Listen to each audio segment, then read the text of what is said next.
Durability, superior hiding, superior coverage, simply superior. Sasso insecticide spray and coil.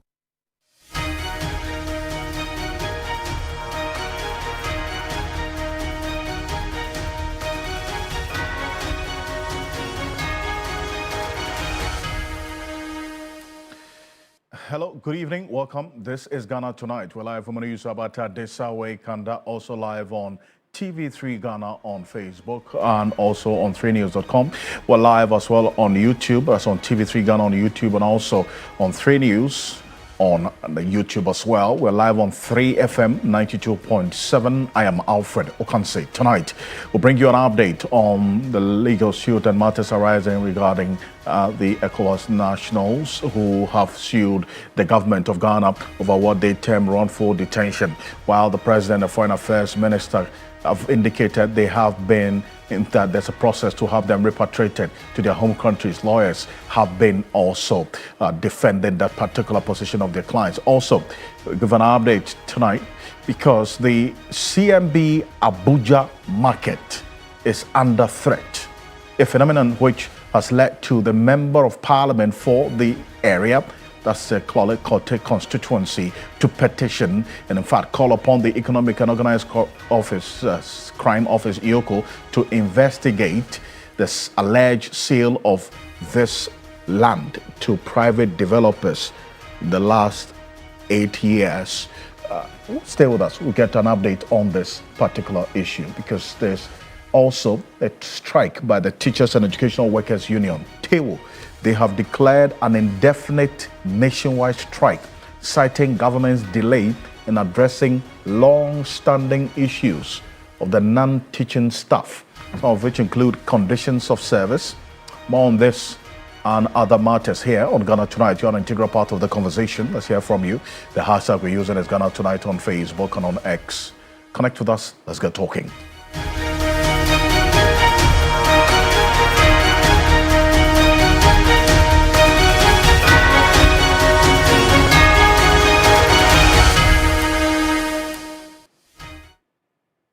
Dr. Zaneto Rollins and Professor Balfour Ajiman Dia are going to be joining us. We'll have a conversation on these matters on the table tonight.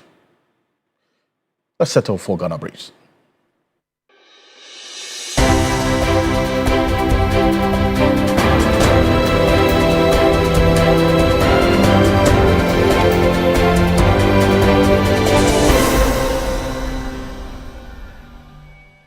Lawyers of 11 West African nationals deported from the United States have told an Accra High Court that, contrary to claims by President Mahama and Foreign Affairs Minister Samuel Okudzeto-Ablakwa, they remain in detention in Ghana and have not been repatriated to their home countries.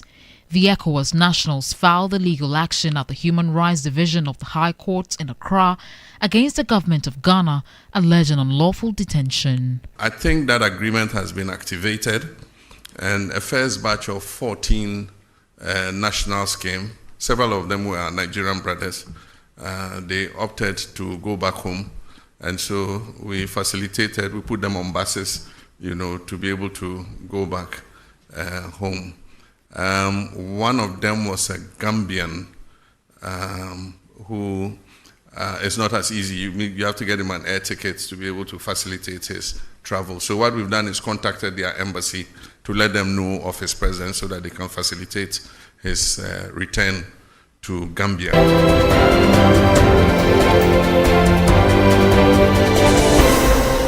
The Commission on Human Rights and Administrative Justice, SHRAJ, has backed a suit by some 11 West African nationals over their detention in Ghana.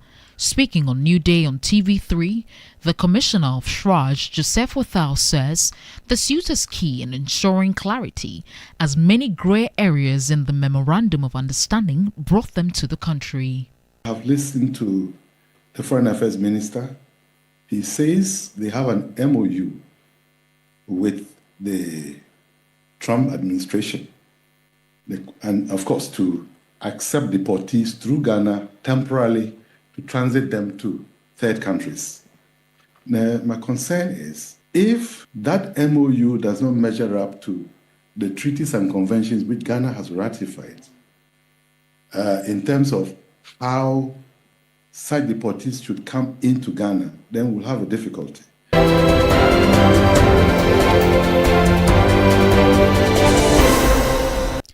Galamseyers on the Ankobra River in the western region have begun to employ supernatural tactics to evade the illegal mining task force. It is true that no land is truly empty. It belongs to the chiefs. However, as spirits reside upon it, we must first consult the priest to understand the necessary rituals for a site before any work can commence. Since it was Almighty God who created all that is under the earth, including gold, I do not subscribe to the local spirituality and rituals required before mining. This is based on my observation of numerous individuals who performed.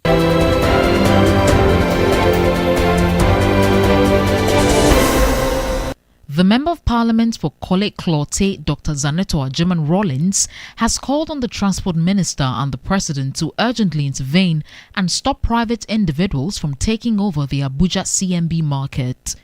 Market women and drivers who have been operating in that enclave for decades petitioned the President on Tuesday after what they describe as forceful eviction from the land. The reality of it is the CMB Abuja enclave is one that holds a very key part of commerce in Greater Accra. Also, a very important part of our food chain in an urban center, because most of the food that comes in from the hinterland actually arrives at the Abuja CMB market. And so what I would like to do is stand unequivocally and to condemn what is happening in this enclave, because it is very clear that this land is state land and should not be taken over by private individuals, especially when we are not sure who is giving the permission.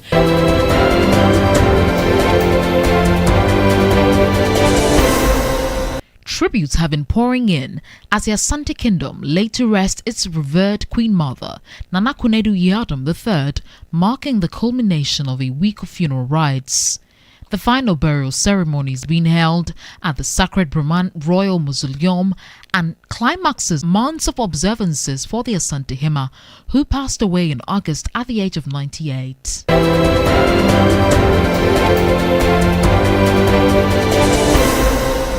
Over 300 specialist nurses, including an average of 50 intensive care unit staff, each month have left the Kolebu Teaching Hospital between January and June this year in search of greener pastures. The growing exodus of nurses is crippling operations at Ghana's premier referral facility. These and more came to light during a needs assessment visit by the administrator of the Ghana Medical Care Trust Fund.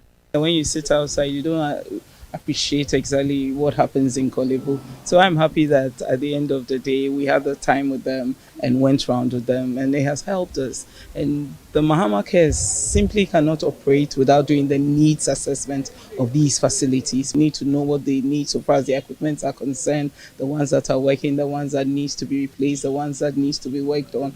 And I think that this tour has really opened our eyes to a lot of the situations that are ongoing so far as the Kolebu Teaching Hospital is concerned.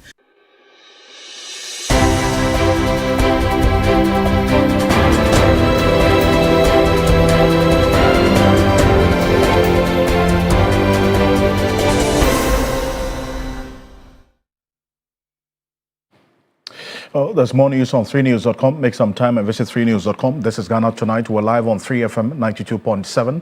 Also on TV3 Ghana on Facebook and on YouTube as well. You can connect with us. We're live on X and TV3 Ghana on X as well as on 3 News on YouTube. And as always, probably brought to you by Flamingo Paint, Simply Superior, Sasso Insecticide Spray and Coil, Kumtumtum Preco. Coming up next year on Ghana Tonight, the former Electoral Commission chairperson, Madame Charlotte Osei, has revealed the personal threats and attacks she endured while serving as Ghana's Electoral Commissioner, including an attempt by political party supporters to set her father's house on fire. Yeah, that's the extent of the threats that she was faced with. Now, this is a matter that has generated some reactions, concerns, and also suggestions to ensure that there is some level of safety for for actors in this particular sensitive offices. And she has indicated that, in fact, she was speaking at the 2025 Democracy Dialogues in Accra, organized by the Goodluck Jonathan Foundation, that's the former president of the Federal Republic of Nigeria. Charlotte Osei described her experience as both difficult and deeply personal during that period as the chair of the Electoral Commission. Take a look. I wouldn't say the phone calls and the pressure were the issues. Most people know I'm quite stubborn. So the kind of calls you think I received, I probably did not even receive because they knew I would not be amenable. The cost was really on a very personal level. Attacks on my family, concerns about the safety of my children and my wider family. There were a lot of lies, and so the whole fabric of the family was affected. It's either they were worrying for themselves or they were constantly worrying about your own safety. My dad was still alive at the time, so that created other challenges. There was a time that a political party mob surrounded my dad's house, that they were going to burn it down because of actions they felt I had taken. So those were the kinds of personal pressures that, as a woman, as a mother, as a daughter, as a wife, as a sister, you have to deal with. So those ones were more worrying than the pressure of people calling you to say, do this. I mean, if they say do it and it's not in line with the law, it's an easy answer. I wouldn't do it because it's not in line with the law. So that didn't really bother me too much. That's troubling to say the least. That's Madam Charlotte Osei, the former chairperson of the Electoral Commission of the Republic of Ghana. And thankfully, I've been joined on Zoom by Professor Bafo Ajimendia. He's a governance expert, former senior advisor to the United Nations on governance matters. He's joining us on Zoom right now. Professor Bafo Ajimendia, appreciate your time. Thank you for joining us here on Ghana Tonight. And you were there at this Democracy Dialogues 2025, organized by the Goodluck Jonathan Foundation. That was yesterday, and we sat on the same row. You hear Charlotte Osei make that concern about how political actors sometimes can take their passion to a different level, and the threats that she was exposed to as a result of doing her work as chair of the Electoral Commission, to the extent of facing threats with her family as well. A late father, political party supporters surrounded his house, threatening to burn it down. Concerning, to say the least, is it not? Absolutely. It's a very critical point about elections, not only in Ghana, but I think across the African continent.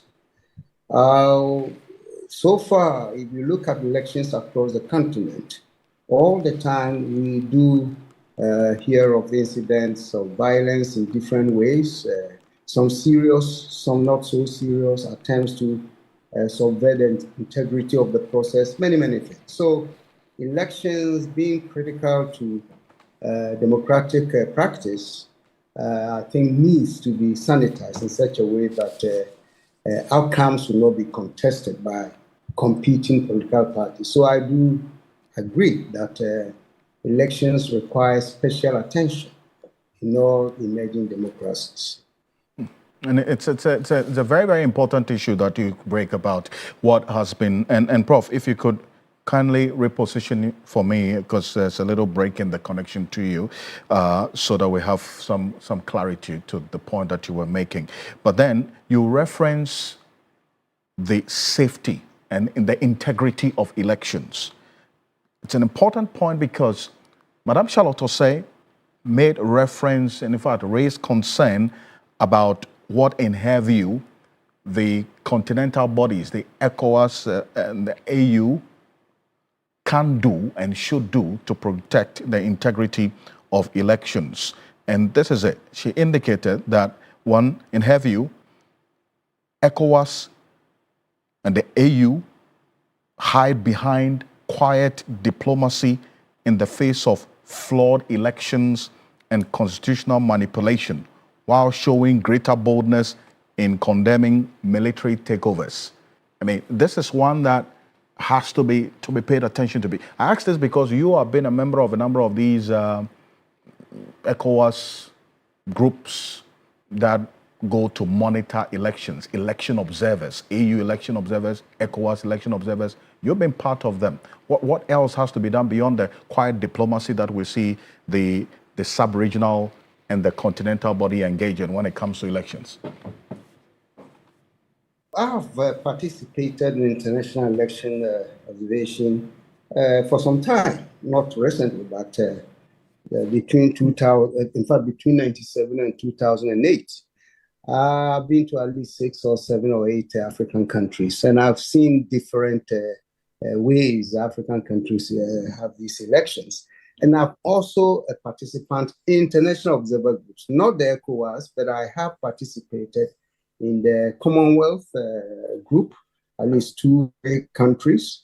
Then this organization in Washington, NDI, have been with them to observe elections in about 3 or so other African countries.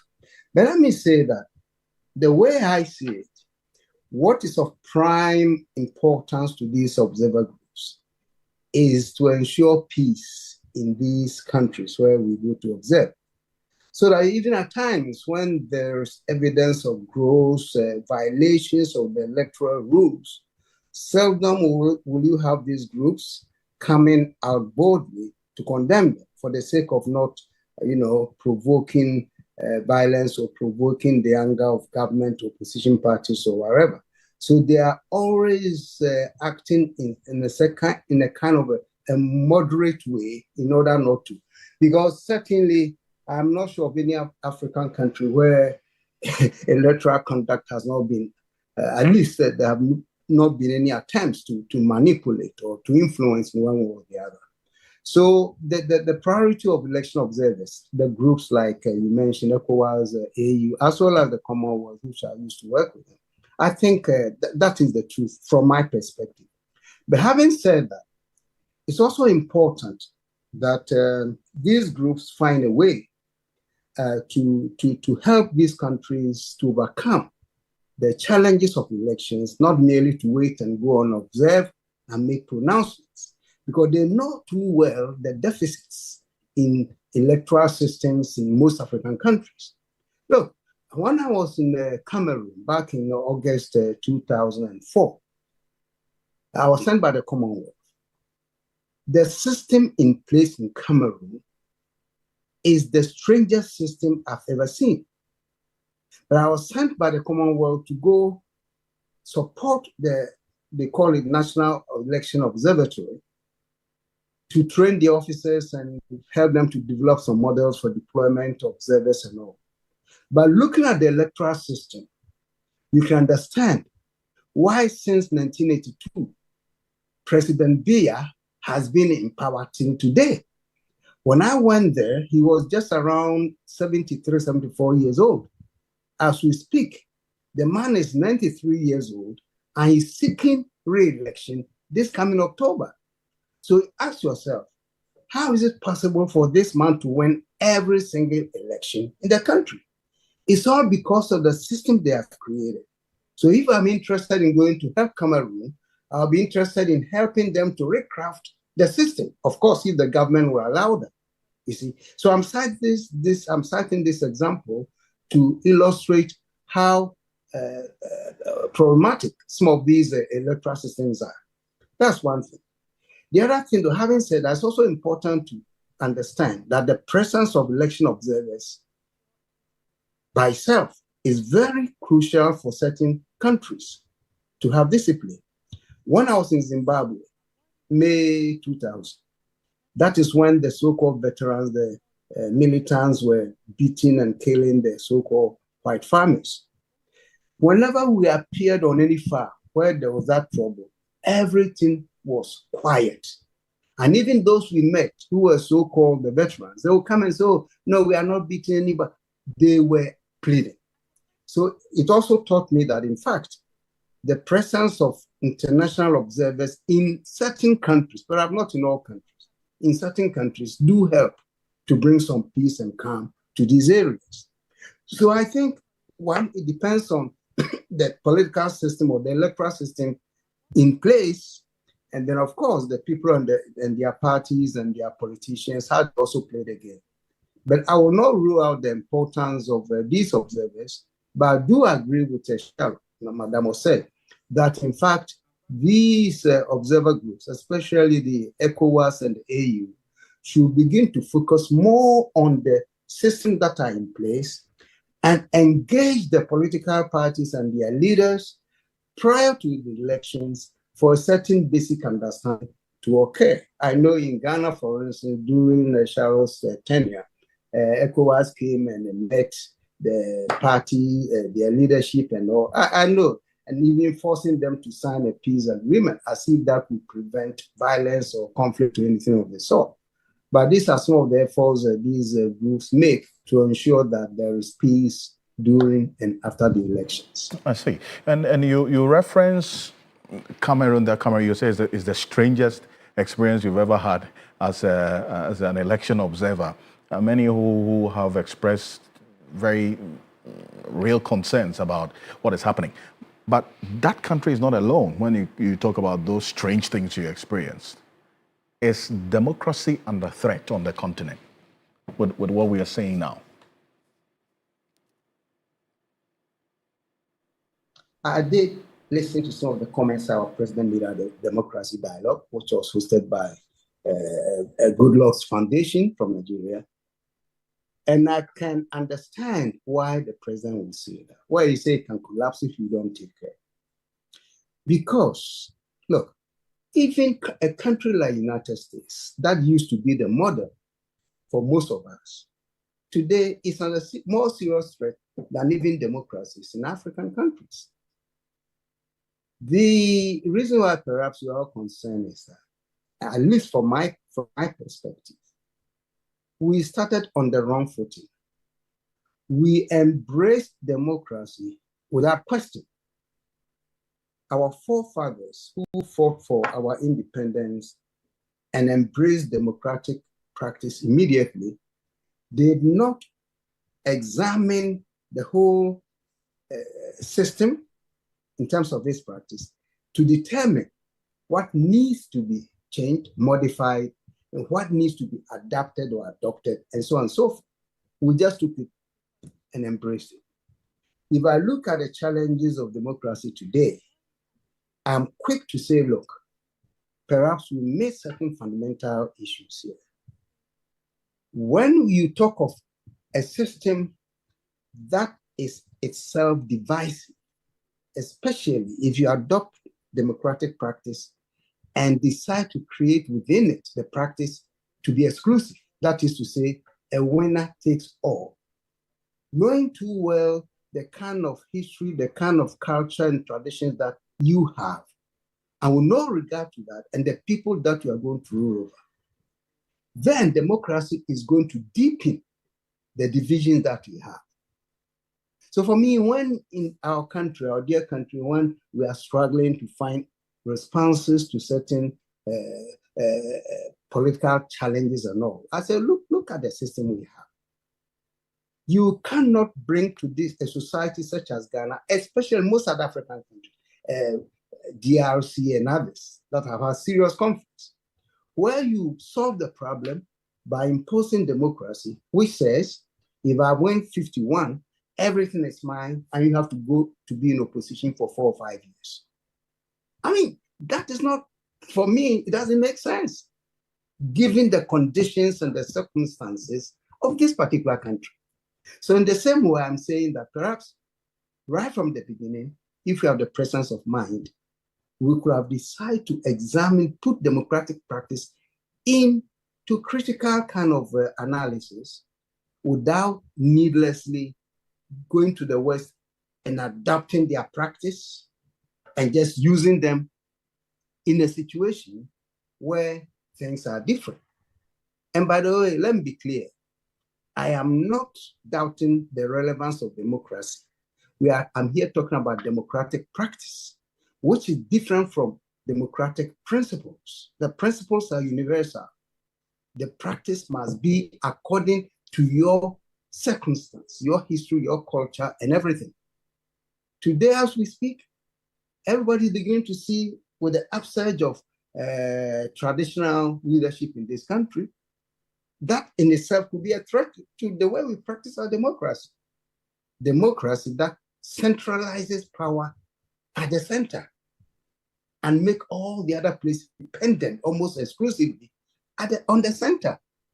That is to say, having such a strong executive that even in the districts, nothing functions without, getting something from the central government. So I think we have to be looking at these things to ensure that when we talk of democratic practice in its true sense, we should be looking at the grassroots democracy where people in their own localities will have the capacity to determine to a large extent their own destiny in terms of their development and other things, rather than everything being cooked in Accra and then being dished out to all parts of the country. That's why people are now so dependent on the central government. So dependent. Indeed. President Mahama during his first tenure, went to Western region somewhere. I remember this vividly because for me it was very striking. On his tour, somewhere in the Western region, as you know, at the Durban, the chief will stand up and plead with the president what they need and all. What this Omahini told the president, President Mahama, this is during his first tenure, was that, Mr. President, my people, even where we can go and leave our leg, that is to say toilet, like the Kujaya night, that town was asking a president of the republic for what? For toilets. And the president cleverly told the Omani, Nana, this one, they go to your district assembly. They are responsible for that. But the fact that the chief asked the president for toilet meant that the district assembly has not been providing that for them. You see, so if the president means it, then it means that we have to take decentralization seriously so that people in their own localities can be empowered to take charge of their development rather than falling on the central government all the time for their progress. And I do appreciate These this. are some of the deficits I find in democracy. The kind of system that we're practicing. I do appreciate this. Very important issues that you raised there. Professor Bafo Ajimendia, thank you so much. Thank you for doing this diagnosis for us and the attention that needs to be paid to the deficiencies that you identified in there. Fortunately, we're in the process of reviewing our constitution as whether these issues you identified would find some attention in them. Is one that we'll see how the coming days will play out. Thank you. He is a governance expert and also a former United Nations senior advisor on governance. Professor Bafo Ajimendia, thank you for joining us here on Ghana Tonight. Coming up next, the Member of Parliament for the Klote-Kole constituency, Dr. Zaneto Ajiman-Rawlings, is urging the Economic and Organized Crime Office, EOCO, to investigate the alleged takeover of the Accra CMB Abuja market land by private developers. Why EOCO on the matter of the alleged takeover of land? Well, Dr. Zaneto Ajiman is going to be joining us shortly on Zoom. We have a conversation with her. But earlier, she made that call to the Economic and Organized Crime Office to investigate the alleged takeover of the Accra CMB Abuja market land by private developers. Her call comes in the wake of a protest on Tuesday. We're going to put the videos on the screen right now. This Tuesday protest by traders and transport unions in the CMB enclave who accuse private developers of encroaching on land belonging to the Ghana Railway Development Authority. Now, traders say the development has displaced many of them onto the streets, exacerbating the traffic congestion and creating serious safety risks. You recall, just a little over a week ago, fortunately, 3 people died when a metro bus, the bus, ran into some traders not too far away from this location. Let's hear from them, the protest a couple of days ago.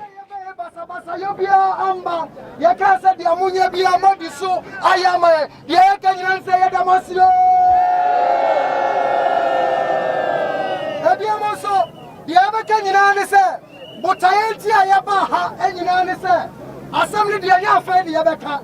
Ye nim the dada. Ye Johnny a lorry station I free and some. Ye nim say what papa wa man. I didn't see at the end some na gun krata so. I'm penny for I'm penny in a name singing. Aba beti krata na free and some. What say a boss say? Or the command penny. No one shall know what the whole Juma at your mind. What say a boss say? I get the fire. On Pammy and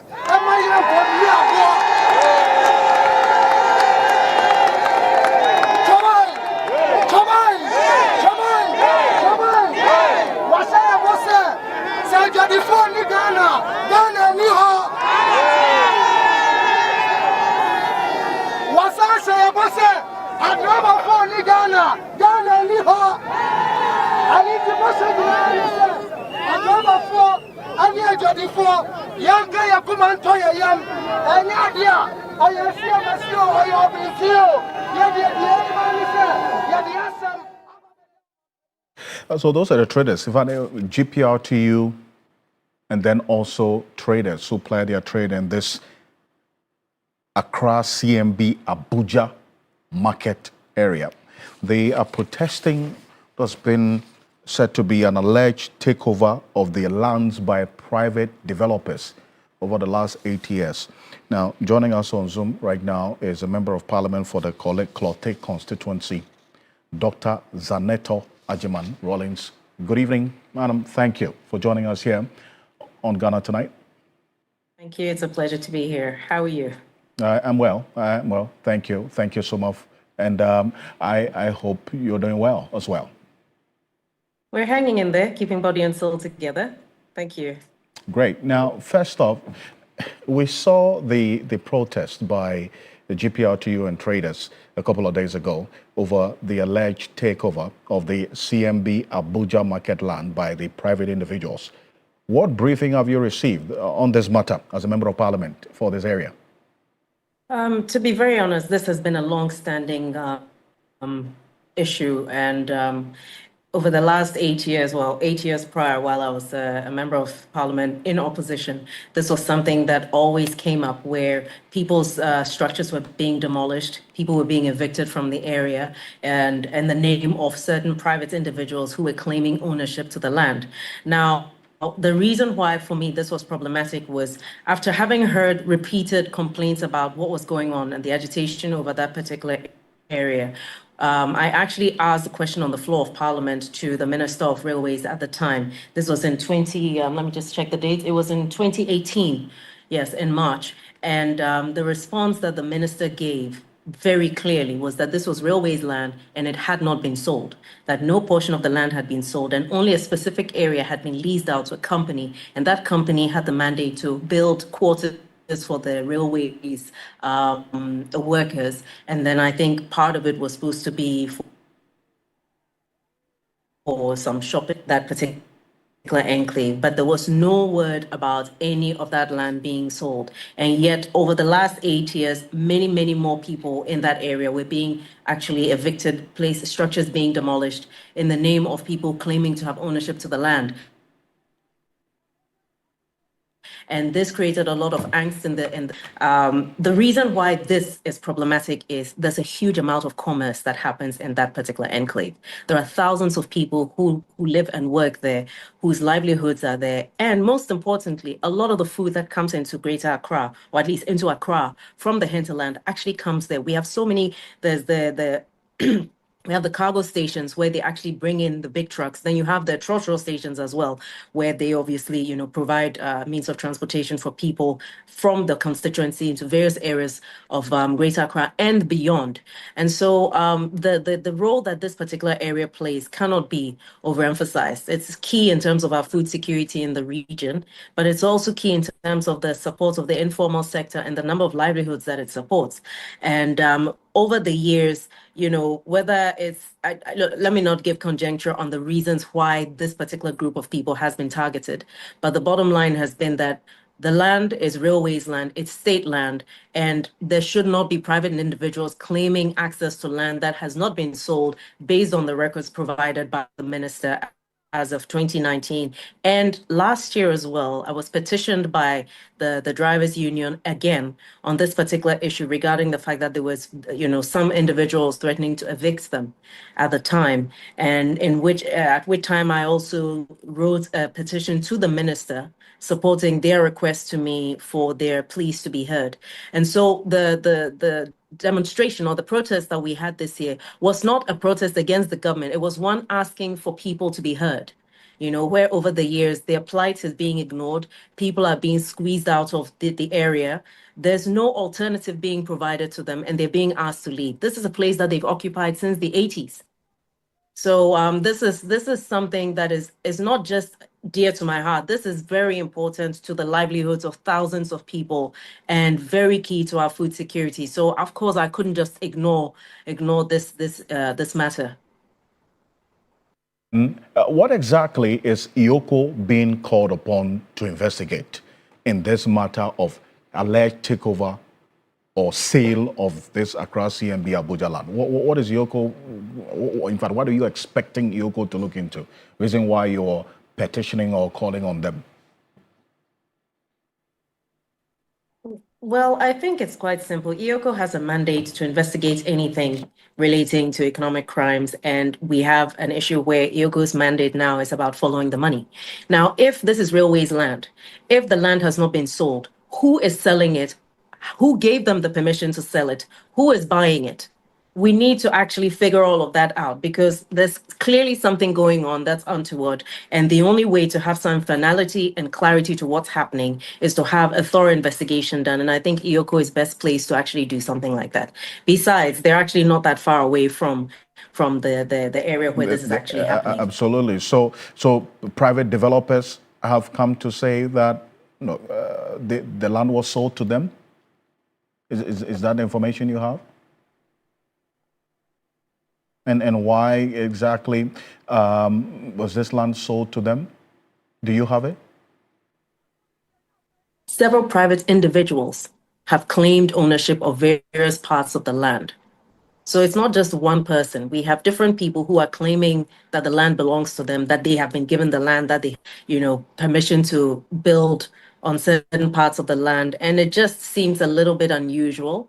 And for, in previous years, people were claiming affiliation with government as the reason why they could. And the drivers and most of the traders there felt very helpless and very much harassed by what was going on. And I cannot, now that our government is in power, I cannot sit idly by while the livelihoods and security of these people who are my constituents is threatened. I see. So the main issue you want clearly settled or established is who owns the land, whether indeed it's been sold to private developers and under what circumstance, within which period, or whether this land is still under the ownership of the Ghana Railway Development Authority. That's the main issue for establishment, is it not?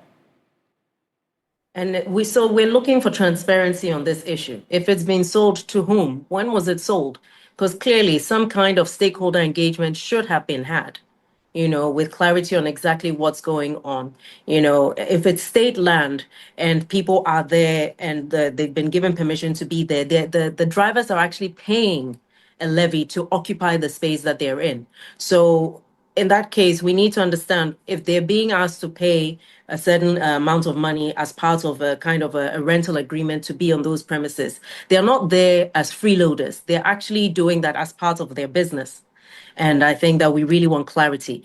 This is railways land, and the last I checked, nothing had changed in terms of the ownership. So let's have some clarity and transparency on what exactly is being done with the state land. I see, but are you aware that some of these private developers who claim this land has been sold to them, different portions of the land have been sold to them, have over the last few weeks gone to threaten to evict these traders and the transport unions that do their work there at this Abuja market, that land area? Are you aware of these threats over the last few weeks? this has been happening on an ongoing basis. And as a matter of fact, the MCE was approached and he has refused to give a permit on this because we need to have clarity on this. So even at the level of the municipal assembly, granting of a permit has become an issue because there's not enough transparency around what has happened with the land in this CMB Abuja area. And we really need to get to the bottom of it. And in order to ensure that it's being done properly, I think EOCO really has the mandate and is well placed to be able to do that. And that's why I mentioned, the involvement of EOCO on this particular matter. We have to find out who's paying what and why. If the land indeed has been sold, then we need to have transparency and the people need to be informed about that. I see. And have you, beyond this call you make on television and the call that you make to EOCO, is there any official notification to the Economic and Organized Crime Office on this matter beyond this appeal, or you're going to reiterate this call to them to look into this matter tonight? Well, I have made it repeatedly, and I think that the next step is to actually make that call officially. But I think the bottom line is that there are things that are happening. I believe that the president has taken a position on issues regarding the corruption around state assets, and I think this is no different. When we're looking at the issue of corruption, it's not just how it affects certain state agencies, but it's also about how it affects the livelihoods and the rights of citizens of this country who are just trying to do their best to survive. Well, I thank you very much. It's one that we'll keep an eye on, see how the coming days will look like on this, and notify us if EOCO is eventually petitioned and what is going to happen with this. Because clearly the traders, the transport unions who ply their trade there at this Accra CMB Abuja market are not too happy about the abuse and the threats that they're faced with as we speak. Thank you so much for joining us, Dr. Zaneto Rollins. Thank you so very much, Nene. Have a good evening. And do have a good evening, too. Thank you. Thank you so much for joining us. Dr. Zaneto Ajiman Rollins is a member of parliament for the Korle constituency.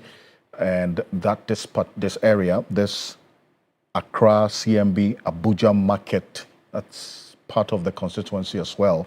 And so it's one that we're keeping an eye on how things are playing out there. This is Ghana Tonight. Coming up next, the Teacher and Education Workers Union, that's TEWU, they've declared an indefinite nationwide strike beginning Friday, September 19, 2025, which is tomorrow, really. Their reason consists of conditions of service and other related matters on why they say that over time they have not been satisfied with the engagements between them and government, reason why they want some more than this. Let's take a look at this. This is a release that came through earlier today from the Teachers and Educational Workers Union announcing this indefinite strike action effective Friday, 19 September 2025. They say all their members across the country are directed to stay at home. Don't go to work. That's what they're saying until further notice. And this decision, they give details, has become inevitable due to government and employer institutions' persistent failure to address long-standing concerns of non-teaching staff despite exhausting all laid down legal and procedural requirements. Go on to say, and these are the demands that they are making. Immediate signing of conditions of service for one, Teachers and Education Workers Union of TUC, Ghana, and all junior staff of the public and technical universities. 2, non-teaching staff of the Ghana Education Service, staff of Ghana Library Authority, staff of Museums and Monuments Board, inclusion in payments of GES non-teaching staff for continuous professional development allowance. That's one of the demands that they are making.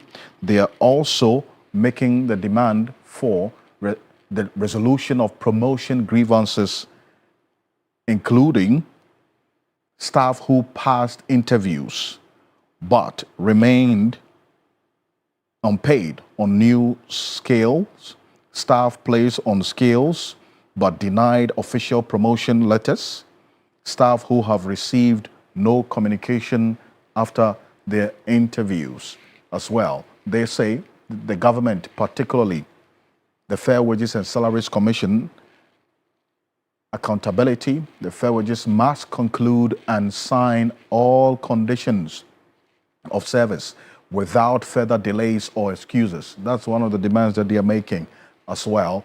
And then all employers should note that it shall constitute an unfair labor practice should any employer prevent or intimidate any of their members, non-teaching staff of GES, public and technical universities, Ghana Library Authority, Ghana Museums and Monuments Board from exercising their lawful right to strike. Now, this is one that essentially is going to have a serious impact on public sector and the delivery of public good. They've said they've exercised patience and restraint. They followed due process and exhausted all legal requirements under the Labour Act of Ghana.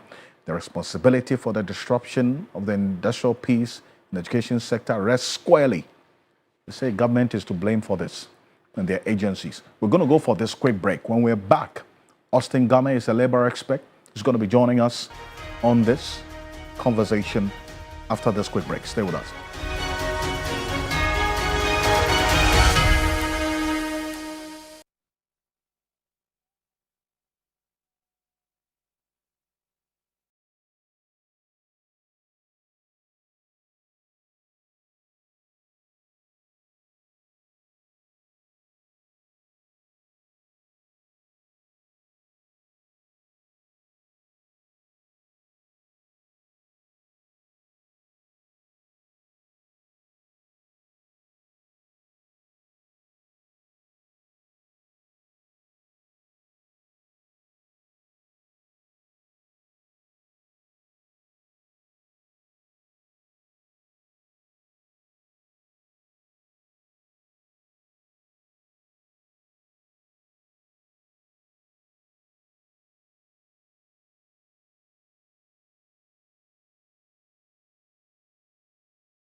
time frame to ensure that when you complete an agreement, you should sign. If they are not doing so, go and report them to the appropriate body. And the appropriate body is the National Labour Court. Why did we put a commission together? And the commission is not a government baby. It's a tripartite body made up of employers, made up of workers, and the chairman of the commission is raised by both unions and the employer association, not government. The president's duty is to just swear them in. So I'm surprised that they said they have exhausted all the provisions in the law. It is not true. The very rule that governs the procedure of the negotiation is completely neglected, if they even have one at all.